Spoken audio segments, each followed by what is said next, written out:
Hello, and wishing you a happy new year. Happy 2024.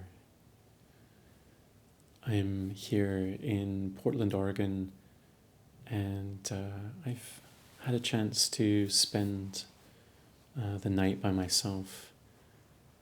It's now well past midnight, and I was feeling inspired to share some of my reflections as I sat here for several hours and was drinking beautiful old tea. Really very grateful for the opportunity to try a tea from the Wuyi Mountains in China from the 1930s, which is an incredible blessing to experience. And sitting with the spirit of this tea and engaging in the contemplative practice of ally work, of dialoguing with this ally, as Ibn Arabi would say, our private face of the divine. I had the opportunity to have some meaningful insights arise that I thought to share.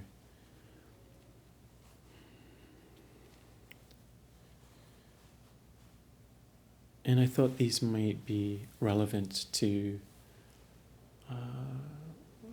the larger collective place that we find ourselves in, the collective felt sense of this moment in time.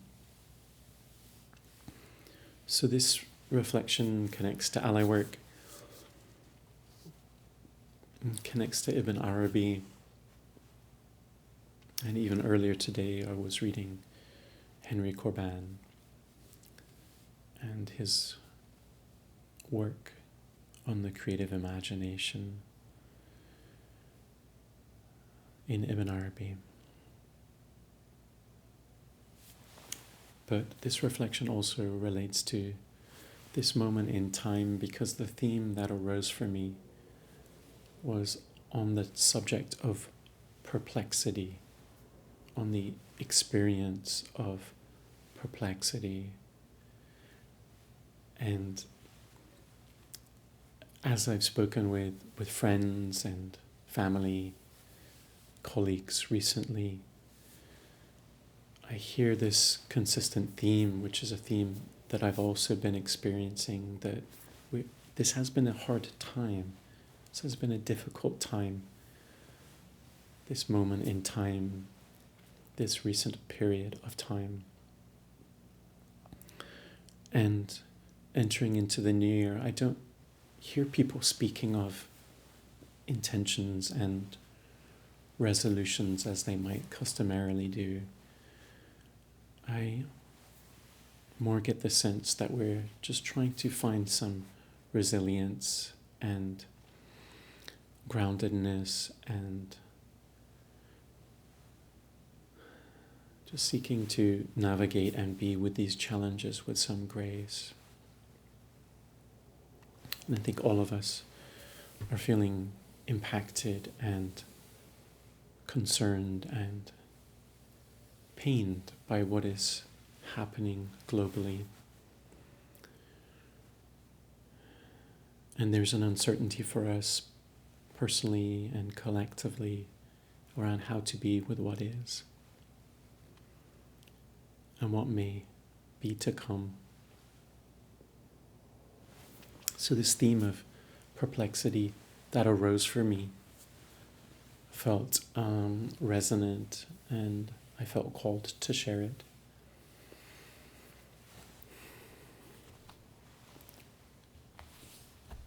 What I noticed arising in this sitting with perplexity,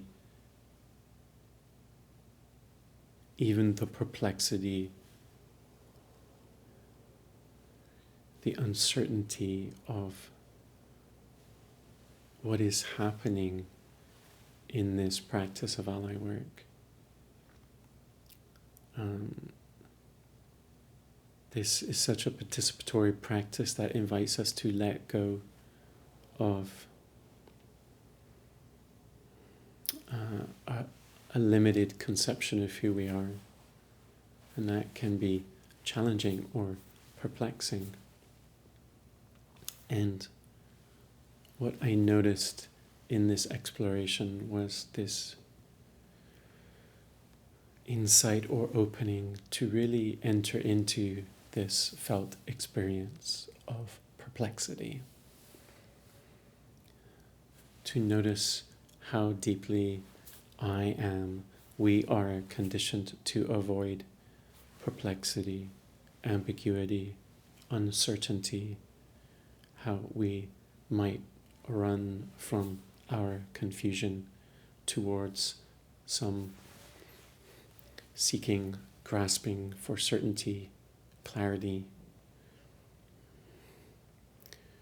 the information that will relieve us from this experience of anxiety in perplexity.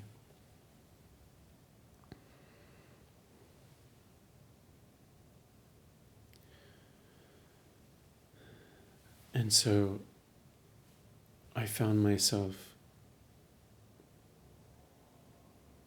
just seeing if I could taste this perplexity, taste this experience of perplexity, the feeling of it.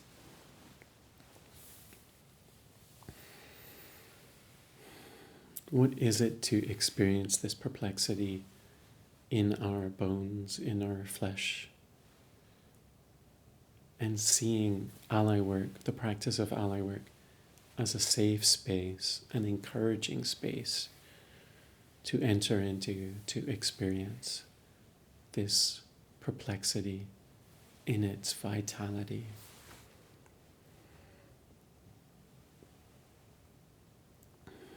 I wrote down these words: ambiguity and perplexity are what we try to avoid. But what if ambiguity and perplexity are the flavor of undoing the knots that bind us?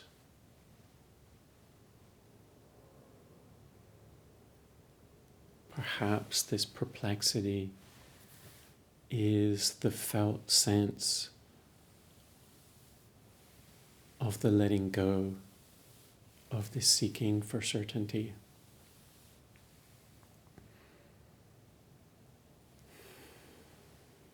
The flavor of undoing that conditioned grasping.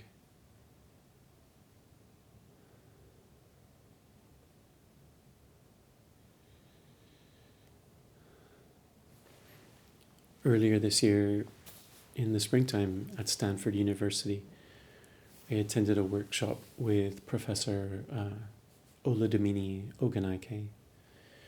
He's a professor at the University of Virginia and was teaching this workshop at Stanford as a guest of Stanford and the Ibn Arabi Society.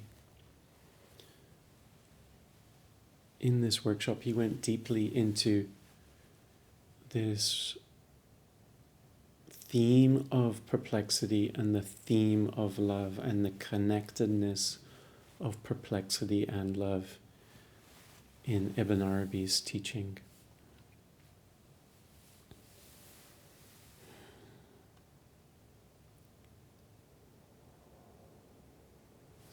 Arising for me tonight was seeing love and perplexity as these deep inner teachings of Ibn Arabi. He might say that if we enter into love, then a next step is to enter into perplexity.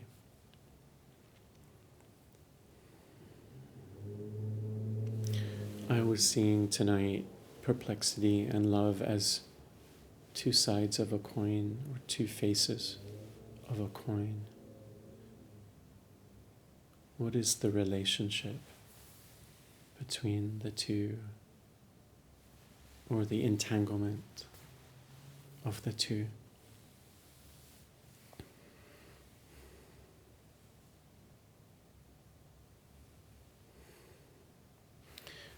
As I was sitting with these reflections, a phrase came to me that I wrote down, and I thought that this was something that Ibn Arabi had said in a prayer, but I wasn't sure if I was making it up or not.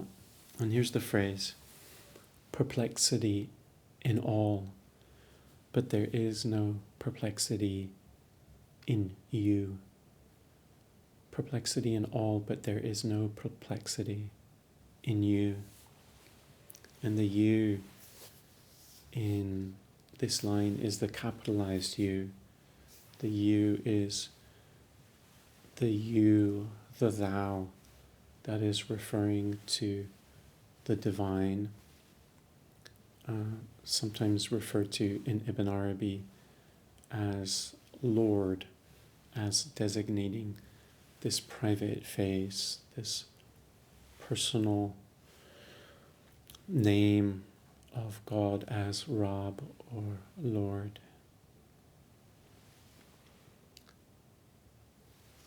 The face of God that is relational. So there is, or I'll say that again, perplexity in all, but there is no perplexity in you.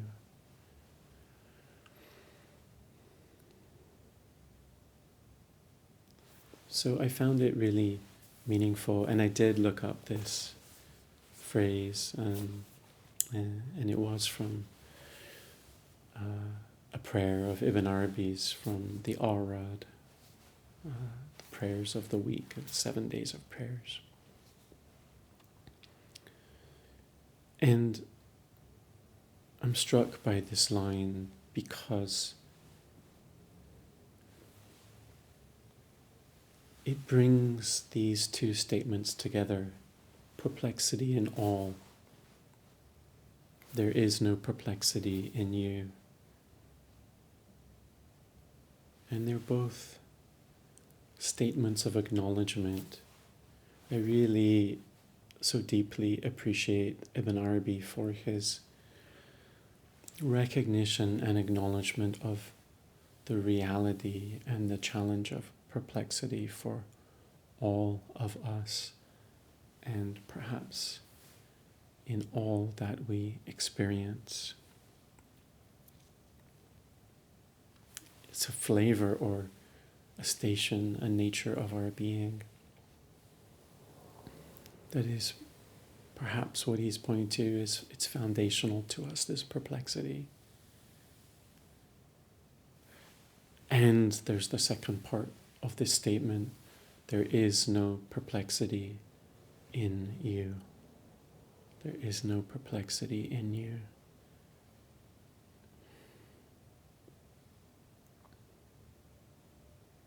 And when I read that second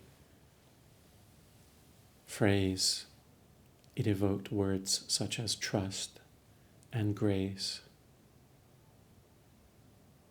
even love for me.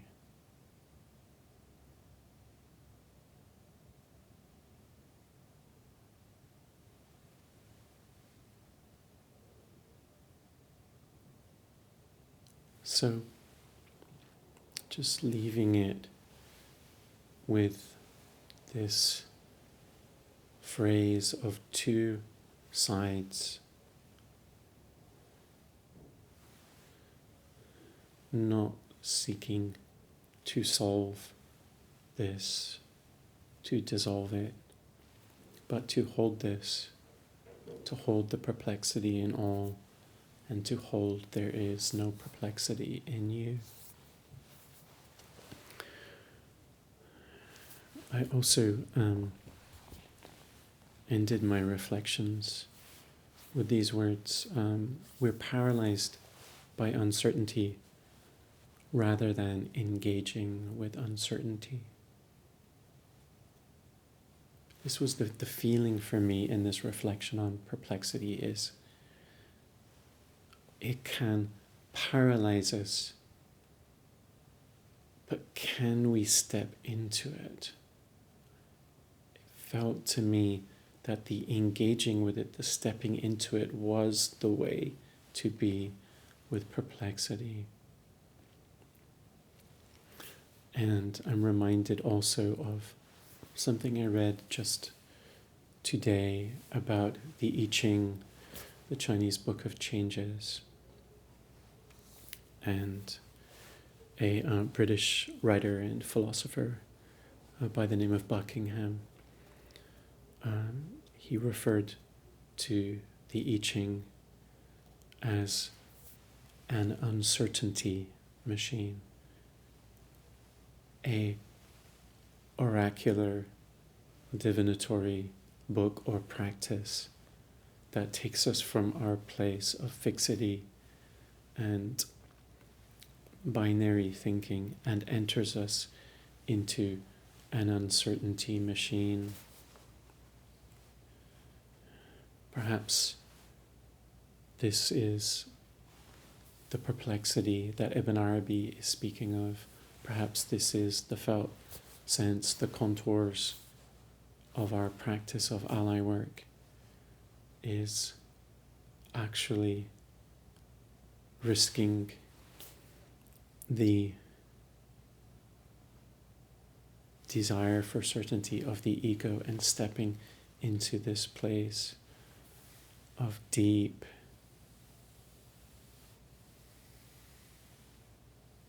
possibility enabling uncertainty, to have the living fabric of our bodies and hearts and beings enter into this not knowing, this perplexity and this trust and love. So as we enter the new year, I wish you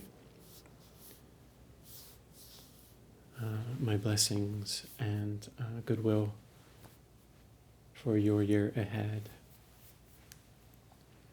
And thank you again for your interest. Good night to you.